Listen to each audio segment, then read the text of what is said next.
I had to do it. Oh Lord, just wait enough. Well, hello guys, welcome back to my channel. This is Rolando here. If it's your first time here, welcome. My name is Rolando. I have a business called RohairbyRoh. What I do here on the side, and also I sell hair care products as well. I'll leave the website down below. If you guys want to check it out, then feel free to do so. And for those who have been here before, Wagwan, I hope you guys are well. I hope you guys are staying safe also, because this COVID thing is going too crazy right now in the city. So I hope you guys are safe. As you can tell by the title, I'm going to put you guys on to some do's and don'ts when running a business. I'm not the most perfect business person, but I do learn as I go along, and I'm just sharing you guys some tips that I have. So with that being said, grab a notebook as always, a pen or pencil, a coffee, some tea, some juice, some water, whatever floats your boat, and let's get into this video. So my first do is to get a business account. Getting a business account for your business is extremely important, and it kind of keeps you organized when it comes to your business. Which will tie into the don't that I have listed is do not mix business with personal. And that's something that I used to do myself, and then it wasn't working out for me, because if I make money and then I use that for something personal, then my business would suffer, right? So I ended up getting a business account for myself, for my business. Not myself, my business. And that's where all my business transactions go into. Any packaging, any inventory, or anything that I need to buy, that directly comes from my business account and not my personal. I did have a biz account that I nicknamed for my business on my personal side, but I ended up just closing that account, transferring money into the business account, and cut it, you know. And if you guys are interested in a business checking account, if you're in Toronto or say Canada, then you can always check out RBC. They do have a checking account which you can pay like $5 a month to keep your account running, and it's not a bad deal at all. If you're looking for a business savings account, then I would recommend you reaching out to Tangerine Bank. There's no monthly fees on their accounts, and you can always save money up for your business without having to pay anything that month. So who doesn't want that? So write that down and check it out. And my second do, I would say, promote your business every day. Yes, every day may sound like a lot and very tedious, but you need to get yourself out there. You need to get your brand out there, so you can get potential clients, which could lead to potential sales. For IG posts, you don't have to post a lot each day. You can start out with doing 1 to 2 posts per day. But when it comes to an Instagram story, then I would recommend posting at least 5 to 10 times, which 5 to 10 times is nothing when it comes to using Instagram story, because you can just go on your profile. The post that you already have there, you can just post that, add that to your story, and that counts as a post. That's you promoting yourself there. So I would recommend doing something like that to just keep your business on the top of people's minds. Yes, people will be annoyed by you posting every day, but it's at the end of the day, it's not about them. It's about you and your journey. So if your journey requires you to post consistently each day, then do you, boo. And the next don't that I have listed is do not sell yourself short, and always know your worth. I know when I first started out, I was losing a lot, because when I would get a wig, I would probably sell it for less than what I got it for, or sometimes I would just add a little bit to what I got it for, because I thought that nobody will buy from me if the price is too high or if the people can't afford it. But I came to learn that if someone really wants something, they will pay for it no matter what the price is. You just gotta market yourself the right way and target the right audience. Nothing is ever too expensive. The right people will come to you. I still don't sell expensive stuff, but I'm also not going to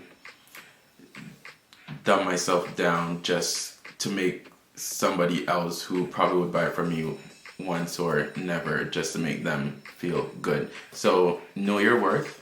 Whatever your product or service is worth, charge it. There will be someone who is willing to spend that money to get that product or service from you. So do not, and I say do not, sell yourself short. You're worth it. And the next do is to set your taxes aside. Because when taxmen come and you don't have the money for pay them, then you're fucked. So I would suggest whenever you get a sale, that tax that the client pays, just at least have that tax go into a separate account that's nicknamed taxes.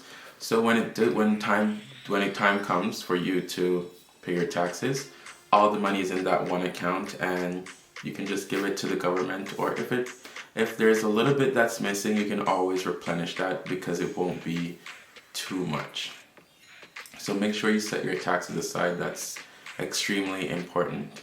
Next don't is do not copy other people's work. Do not copy other people's work. Do not copy other people's work. It no look good.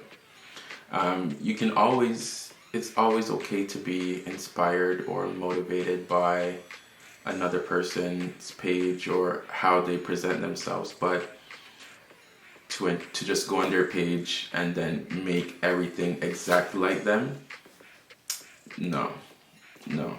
And one of my biggest pet peeves is when people would go on Canva or those apps like that, and they would just see a template there that someone else made, and they would just take it, add their own wording to it. They don't try to switch up the entire design.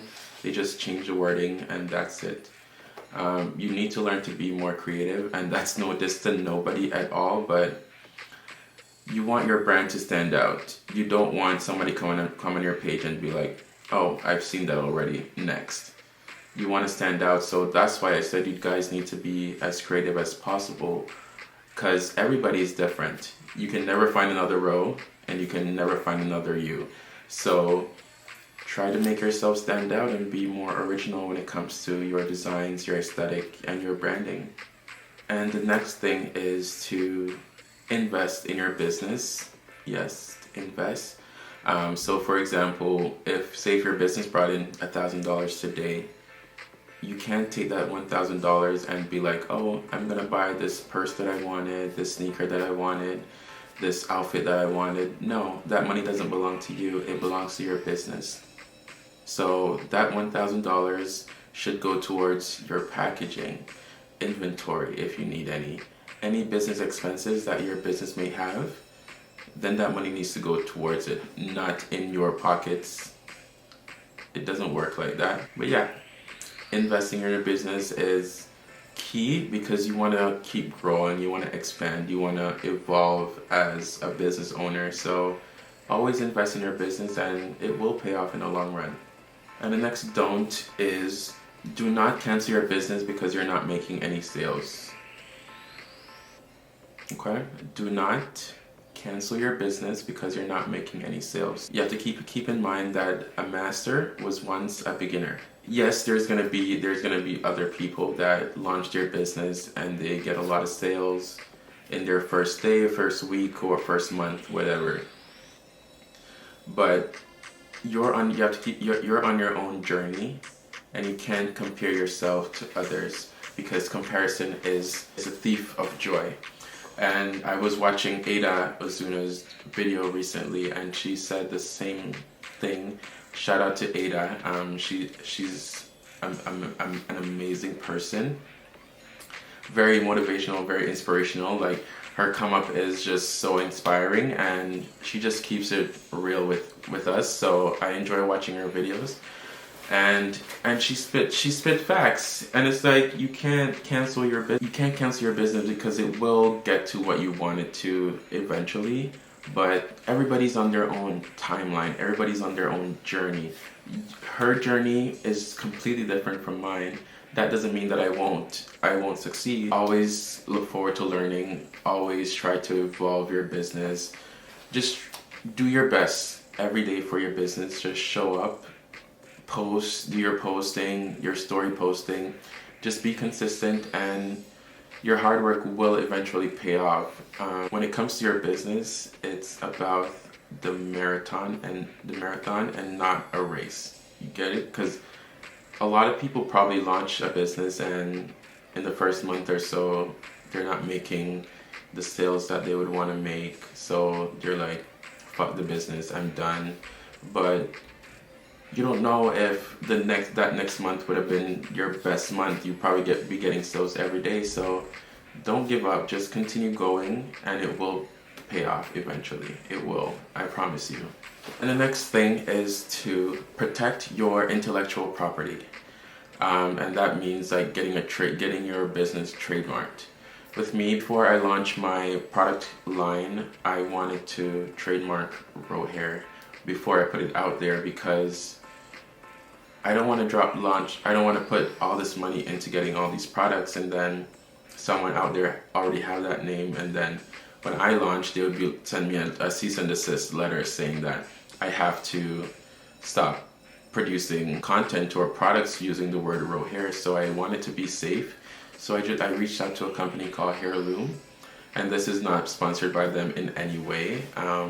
It's just they've been a great company. They helped a lot. They prepped my application for me. They did trade the search for me to make sure that the name is not taken at all. And all I had to do is just log in online with the credentials that they set up for me, and I just finished the entire process there while they're on the phone with me as well while I do so. So yeah, always just protect your intellectual property if you know that is something that you will want to continue in the next 10 to 15 years.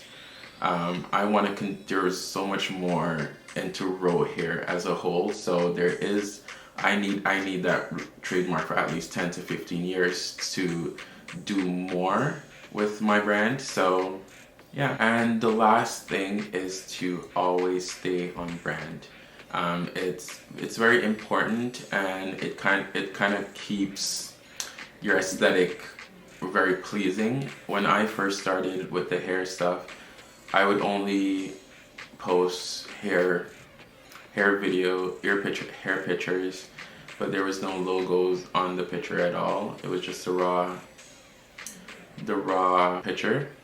And then I would go on Google to find like little quotes, hair quotes, and then I would just save those and post to my my page. And then I ended up getting my logo made November of 2019, and since then someone put me onto Canva. I don't remember specifically who did, but once they put me onto Canva, it was donezo, because I kept creating content. I kept using my brand colors, which is the white, black, and red.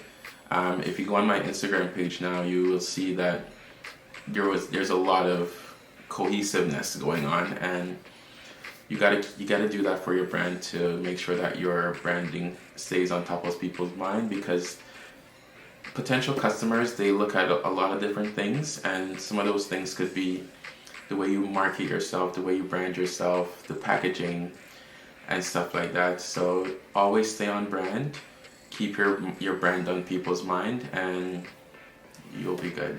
So those are all the tips that I have for you guys today. As time progresses and I learn more, I will make a part 2 to this video if it comes to that. But that is it for now. I hope you guys enjoyed this video. If you did, don't forget to like and subscribe. If you know anybody that's looking to start a business and they have questions in regards to starting their business, feel free to share this video with them. There's going to be many more gems being dropped. If you guys have any questions for me, feel free to leave it down in the comments section. By the time you guys see this video, it's going to be around December 26th. So I just want to say Merry Christmas to you guys. And I hope you guys have a great Boxing Day and looking forward to a prosperous 2021, because 2020 was not the year. It was not it. And I was looking forward to this year a lot. I know many of us were, but too much has gone and we're just ready for the next year. So you guys stay safe, and I look forward to seeing you guys in the next video.